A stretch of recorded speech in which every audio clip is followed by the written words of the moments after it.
पिल्लू गेलं पंजोबाला भेटायला, आजोबाला भेटायला, आजीला भेटायला. तर चला आम्ही चाललो होतो आज माझ्या माहेरी, म्हणजे आता ते झालंय पिल्लूच्या मामाचं गाव.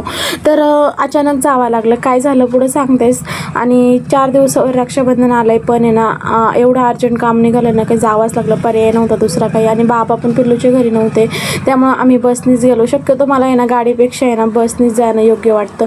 त्यानंतर आल्या आल्या आम्ही घरात दारात पाऊल नाही तेच आजी आणि मामा पिल्लूला घ्यायला तयार होते. आणि पिल्लूची अशी काही मस्ती चालू होती. आणि इथं गेल्यावरती मी एकदम बिंदास राहते. इथं त्या पिल्लूला खूप सारं खेळायला, ओढायला, पळायला मोकळी जागा आहे.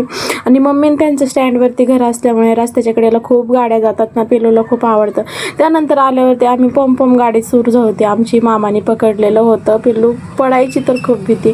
आणि इथं आल्यावरती मी एकदम टेन्शन फ्री आणि बिंदास होते, कारण की हेच आहे ना माझं हक्काचं आणि पिल्लूचं आहे ना लाडाचं ठिकाण आहे, जिथे ना एक मुलगी माहेरी जाऊन आपल्या म्हणजे बाळाला तिच्या आईवडिलांकडे ना सोपवून बिंदास राहू शकते, नाही का. खरं आहे ना.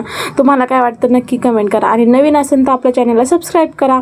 आणि हे आहे पिल्लूचे पंजोबा. आता वय झाल्यामुळे त्यांना काय पिल्लूचे नखरे झेपत नव्हते, तर तो अजिबात एका जागेवर राहतच नाही तो असा शांत. त्यानंतर ह्यासाठी आले होते मी इकडे. तर पायाला काय झालं माझ्या आणि त्याच्यासाठी काय असा आहे ना गावठी उपाय केला हे पुढच्या ब्लॉगमध्ये सांगते. त्यासाठी ब्लॉग नक्की बघा. बाय.